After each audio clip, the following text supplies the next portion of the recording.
अध्याय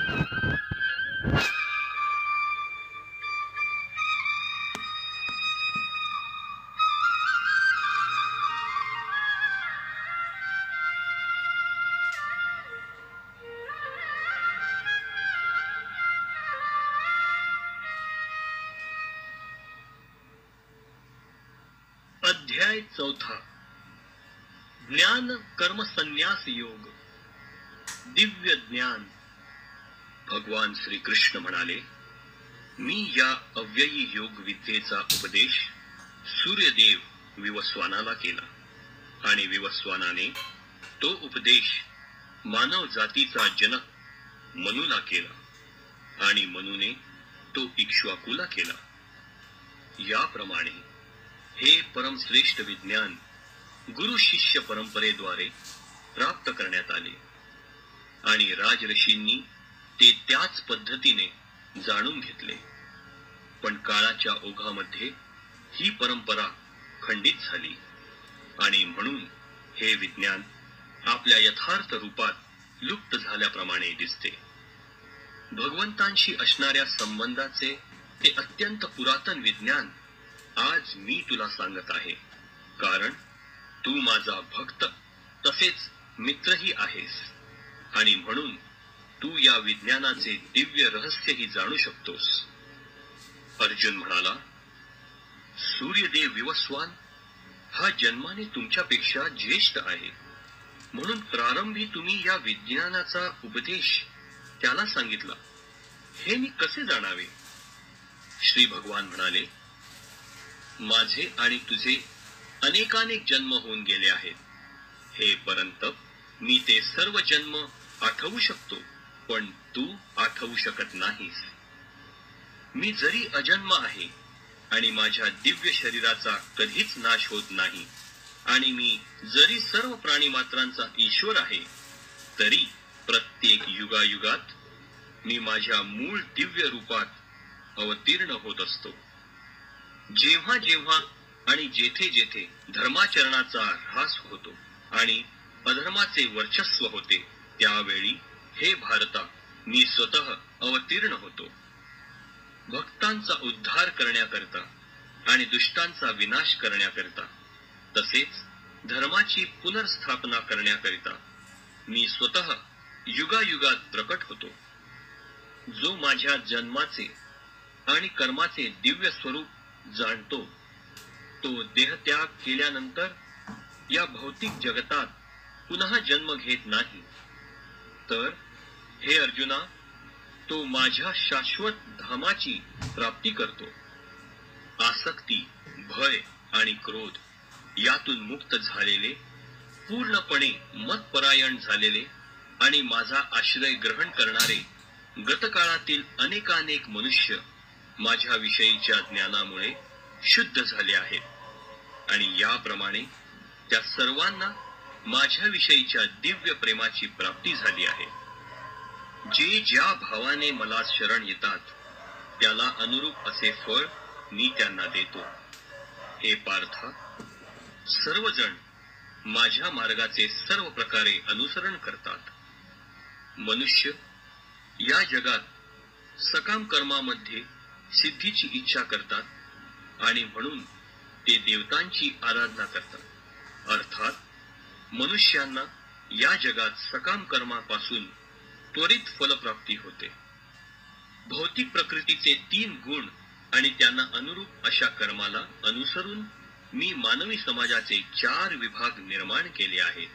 आणि तू जाणले पाहिजे की जरी मी या अवस्थेचा कर्ता असलो, तरीही मी अव्ययी असल्यामुळे अकर्ताच आहे. कोणत्याही कर्माने मी बद्ध होत नाही, तसेच मला कर्मफलाची आकांक्षाही नाही. जो माझ्याबद्दलचे हे सत्य जाणतो, तो सुद्धा कर्मफलांनी बद्ध होत नाही. प्राचीन काळातील सर्व मुक्त जीवांनी माझ्या दिव्य स्वरूपाला जाणून त्याप्रमाणे कर्म केले, म्हणून तू सुद्धा त्यांच्या पदचिन्हांचे अनुसरण करून आपले कर्म केले पाहिजे. कर्म काय आणि अकर्म काय हे निश्चित करण्यात बुद्धिमान लोकही गोंधळून जातात. आता मी तुला कर्माचे वर्णन करतो, जे जाणल्यावर तू सर्व अशुभातून मुक्त होशील. कर्माच्या गुंतागुंती समजणे अत्यंत कठीण आहे. म्हणून मनुष्याने कर्म, विकर्म आणि अकर्म म्हणजे काय हे योग्य रीतीने जाणले पाहिजे. जो कर्मात अकर्म पाहतो आणि अकर्मात कर्म पाहतो तो बुद्धिमान मनुष्य होय. आणि जरी तो सर्व प्रकारच्या कर्मांमध्ये मग्न असला तरी तो दिव्य स्तरावर स्थित आहे. ज्याचे प्रत्येक प्रयत्न इंद्रिय तृप्तीच्या इच्छे विरहित आहे तो पूर्ण ज्ञानामध्ये स्थित आहे असे जाणावे. साधू पुरुषांच्या मते या प्रकारे कर्म करणाऱ्या मनुष्याचे कर्मफल अग्निरूपी पूर्ण ज्ञानाद्वारे जळून भस्म झाले आहे. आपल्या कर्मफलावरील सर्व आसक्तीचा त्याग करून नित्य तृप्त आणि स्वतंत्र असणारा जरी सर्व प्रकारच्या कर्मांमध्ये मग्न असला तरी तो कोणतेही सकाम कर्म करीत नाही. असा ज्ञानी मनुष्य पूर्णपणे नियंत्रित मन आणि बुद्धीद्वारे कर्म करतो. आपल्याकडे असणाऱ्या सर्व गोष्टींवरील स्वामित्वाच्या भावनेचा त्याग करतो आणि जीवनावश्यक असणाऱ्या वस्तूंकरिताच कर्म करतो. अशा प्रकारे कर्म केल्याने तो पाप कर्मांनी प्रभावित होत नाही.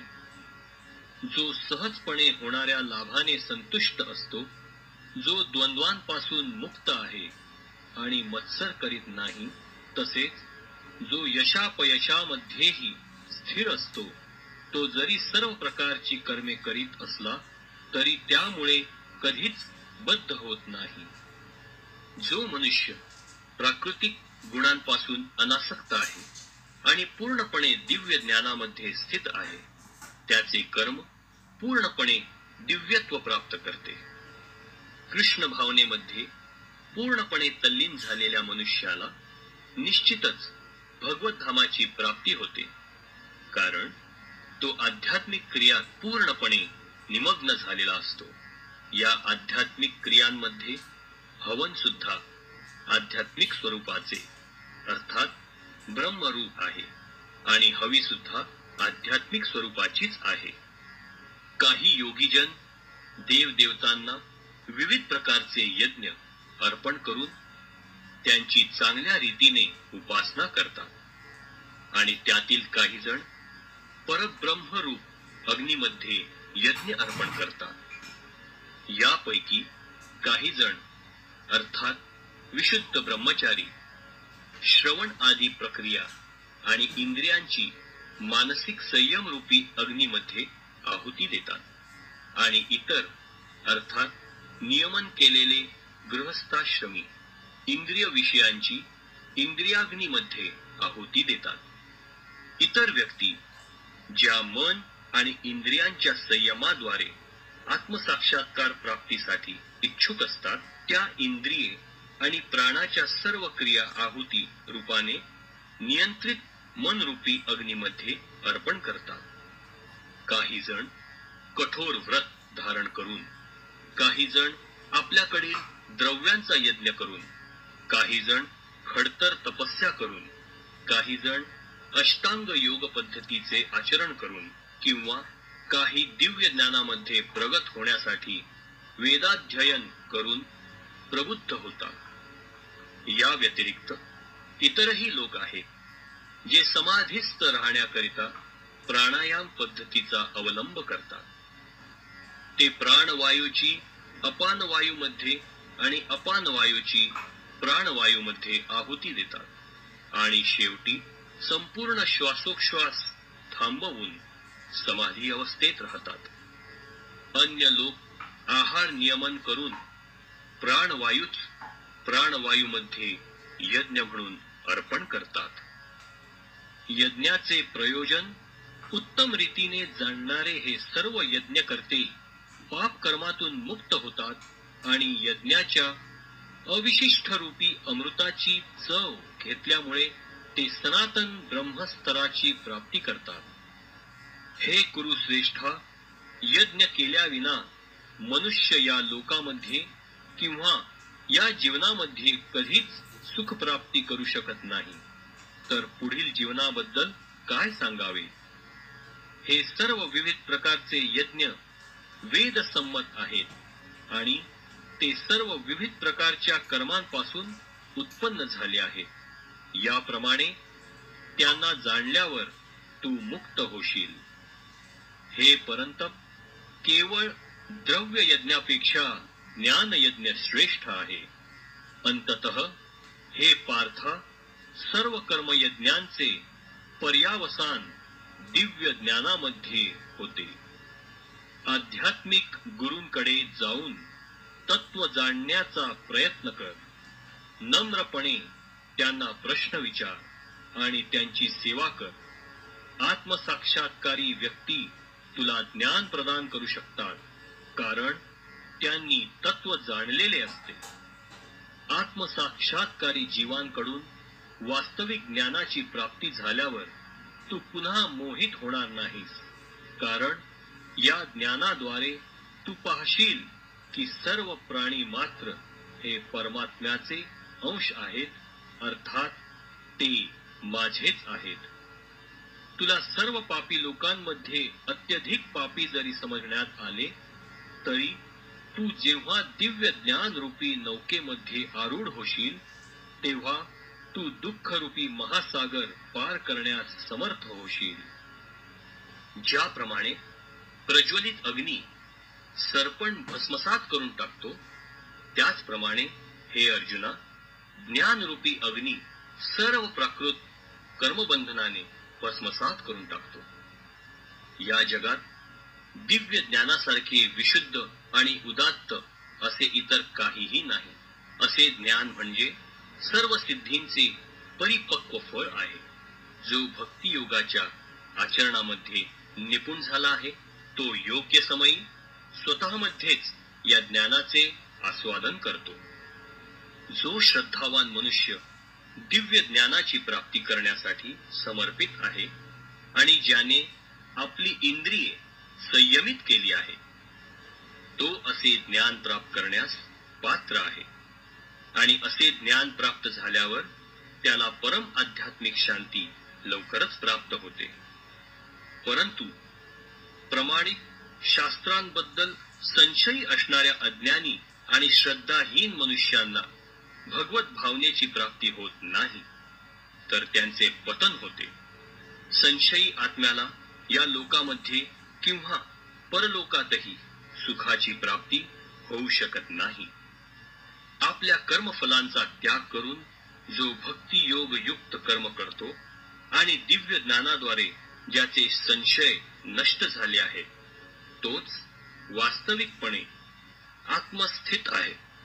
याप्रमाणे हे धनंजया, तो कर्मबंधनांनी बद्ध होत नाही. म्हणून अज्ञानामुळे तुझ्या हृदयात जे संशय उत्पन्न झाले आहेत, ते ज्ञानरूपी शस्त्राने छाटून टाकले पाहिजेत. हे भारता, योगयुक्त होऊन उठ आणि युद्ध कर.